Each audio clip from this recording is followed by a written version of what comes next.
Assalamualaikum warahmatullahi wabarakatuh. Langsung saja saya akan membacakan surah Al-Mutaffifin ayat 1-17 dan surah Al-An'am ayat 192. A'udzubillahi minasyaitonirrajim. Bismillahirrahmanirrahim. Wailul lil mutaffifin alladzina idza iktalu 'alan nasi yastawfun wa idza kalu lahum aw wazanuhum yukhsirun ala yazunnu ulaika annahum mab'usun liyawmin 'adzim yawma yaqumun nasu lirabbil 'alamin. Kalla inna kitabal fujari lafi sijjin wa ma adraka ma sijjin kitabun marqum wailul yawma idzil lil mukazzibin alladzina yukazzibuna yawmiddin wa ma yukazzibu bihi illa kullu mu'tadin asim. Wa idza tutla 'alaihi ayatuna qala asatirul awwalin kalla bal rana 'ala qulubihim ma kanu yaksibun. Kalla innahum ar-rabbihim yawma idzin la mahjubun.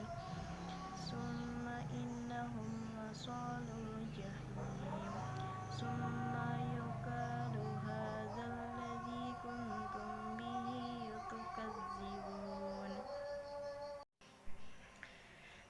Bismillahirrahmanirrahim. Wala taqrabu malal yatimi illa billati hiya ahsanu hatta yablugha asuddah wa awful kayla wal mizana bil qisti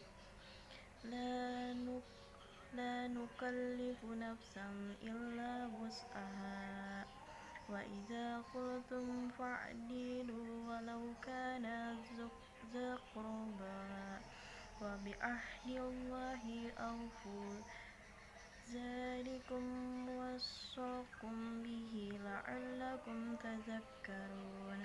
Shadaqallahul azim. Selanjutnya ada hadis dari Abu Hurairah dan dari riwayat Muslim dari Mustawrid, yaitu Bismillahirrahmanirrahim. An Abi Hurairah qala kana Rasulullah sallallahu alaihi wasallam Allahumma aslih li dini alladhi huwa ismatu amri wa aslih li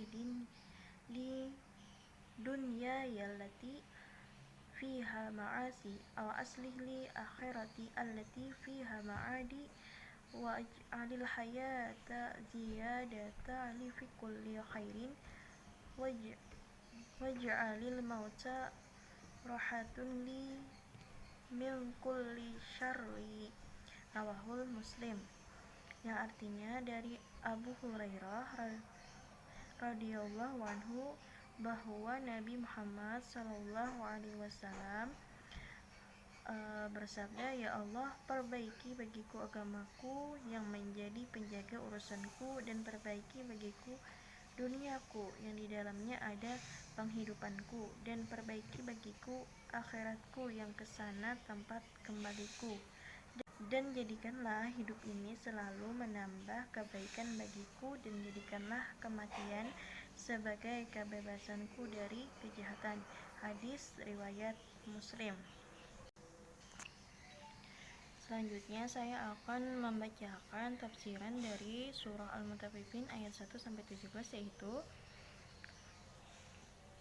bahwa di ayat pertama surah Al-Mutaffifin ini bermakna yang dimaksud dengan tahfif di sini ialah curang dalam memakai takaran dan timbangan, yang ada kalanya meminta tambah bila menagih orang lain, atau dengan cara mengurangi bila ia membayar kepada mereka. Untuk itulah Maka dalam firman berikutnya dijelaskan siapa saja mereka yang diancam akan mendapatkan kerugian dan kecelakaan yang besar, yakni bila mereka menerima takaran dari orang lain, maka mereka meminta supaya dipenuhi dan diberi tambahan. Hal yang terbaik dalam mengirab ayat ini hendaknya lafaz kalu dan wazanu dianggap sebagai fi'il atau kata kerja yang muta'di. Dengan demikian, berarti damir hum berkedudukan dalam mahal nasab sebagai maf'ulnya. Allah telah membinasakan kaum Syuaib dan menghancurkannya disebabkan mereka curang terhadap orang lain dalam melakukan takaran dan timbangan. Mereka sama sekali tidak takut kepada hari berbangkit, yang di hari itu mereka akan diberdirikan di hadapan Tuhan yang mengetahui semua isi dan rahasia untuk dimintai pertanggungjawabannya, yaitu di hari yang menakutkan, karena banyak peristiwa yang dahsyat terjadi di hari itu lagi sangat mengerikan. Barang siapa yang merugi di hari itu, maka dimasukkanlah ia ke dalam neraka yang panas. Selanjutnya, mereka sama sekali tidak takut kepada hari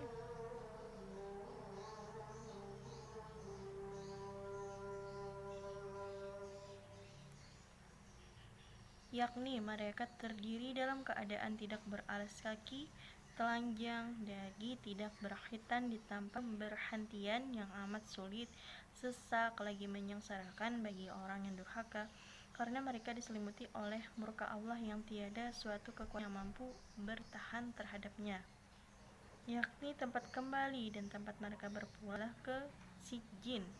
Lafaz sijin memakai wazan fa'il yang berarti kesempitan, sebagaimana di syarif, khamir, dan sakir, serta lafaz-lafaz lainnya yang sewazan, lalu digambarkan oleh Allah dengan gambaran yang menakutkan lagi mengerikan.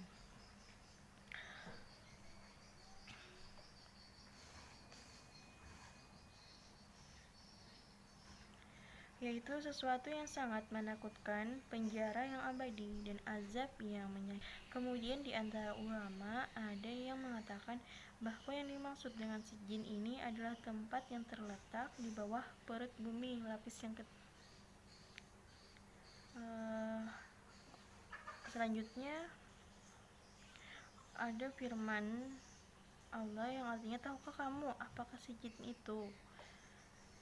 Nah, tetapi sesungguhnya ayat ini merupakan penjelasan bagi apa yang dicatatkan bagi mereka menyangkut tempat kembali mereka di Sijjin, yakni hal itu telah ditulis dan dicatat di dalam sebuah kitab yang telah rampung pencatatannya. Tiada seorang pun yang ditambahkan di dalamnya dan tiada pula seorang pun yang dikurangi darinya. Yakni apabila mereka di hari kiamat telah berada di Sijjin dan azab yang menghinakan seperti apa yang telah diancam oleh Allah Subhanahu wa taala terhadap mereka. Dalam pembahasan terdahulu telah disebutkan makna wa'il dengan keterangan yang tidak perlu diulangi lagi, yang simpelnya menyatakan bahwa makna maksud adalah kebinasaan dan kehancuran. Mereka tidak percaya akan kejadiannya, tidak meyakini keberadaannya, dan menganggap mustahil perkara itu terjadi.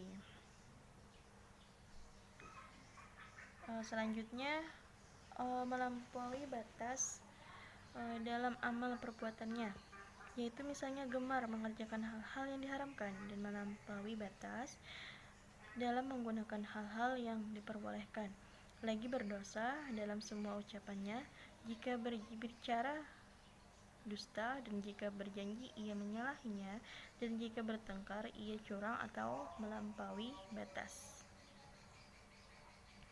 Apabila dia mendengar kalam Allah dari Rasulullah SAW, maka dia mendustakannya dan menuduhnya dengan prasangka yang buruk. Maka dia meyakini sebagai buatan-buatan yang dihimpun dari kitab-kitab orang-orang yang terdahulu. Keadaannya tidaklah seperti apa yang mereka dugakan, dan tidak pula seperti apa yang dikatakan oleh mereka bahwa Al-Quran ini adalah dongengan orang-orang dahulu. Bahkan Al-Quran itu adalah kalamullah, dan wahyunya Allah diturunkan kepada Rasul Allah, dan sesungguhnya hati mereka terhalang dari beriman kepada Al-Quran. Tiada lain karena hati mereka telah dipenuhi dan tertutup oleh noda-noda dosa yang banyak mereka kerjakan.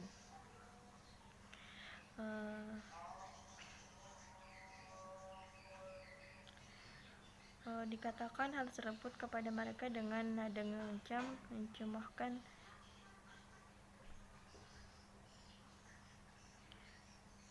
yakni bagi mereka kelak di hari kiamat sijin adalah tempat tinggal mereka. Kemudian selain dari itu mereka terhalang dari melihat Tuhan yang menciptakan mereka. Kemudian mereka itu adalah orang-orang kafir. Selain dihalangi dari melihat Tuhan mereka yang Maha Pemurah, juga mereka dimasukkan ke dalam neraka dan menjadi penghuni tetapnya. Nah, dikatakan hal tersebut kepada mereka dengan nada mengancam, mencemoohkan atau menghina dan merendahkan mereka. Selanjutnya ada tafsiran dari surah Al-Imran ayat 152.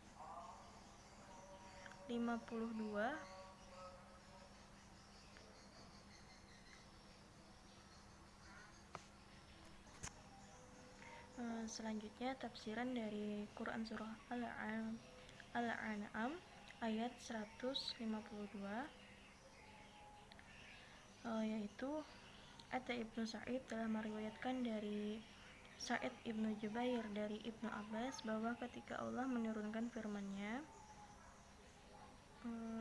maka semua orang yang di dalam asuhannya terdapat anak yatim pulang, lalu memisahkan makanannya dari makanan anak yatim dan memisahkan minumannya dari minuman anak yatim, sehingga akibatnya ada makanan yang lebih tetapi tetap dipertahankan untuk anak yatim, hingga si anak yatim memakannya atau dibiarkan begitu saja sampai basi. Hal ini terasa amat berat oleh mereka. Kemudian mereka mengadukan hal itu kepada Rasulullah SAW. Lalu turunlah firman Allah yang artinya bahwa, dan mereka bertanya kepadamu tentang anak yatim, katakanlah, mengurus urusan mereka secara patut adalah baik, dan jika kalian menggauli mereka, maka mereka adalah saudara kalian. Surah Al-Baqarah ayat 120 ayat 220. Nah, akhirnya mereka kembali mencampurkan makanan dan minuman mereka dengan makanan dan minuman anak-anak yatim mereka. Mungkin sampai di situ saja yang dapat saya sampaikan. Salah silap saya mohon maaf. Assalamualaikum warahmatullahi wabarakatuh.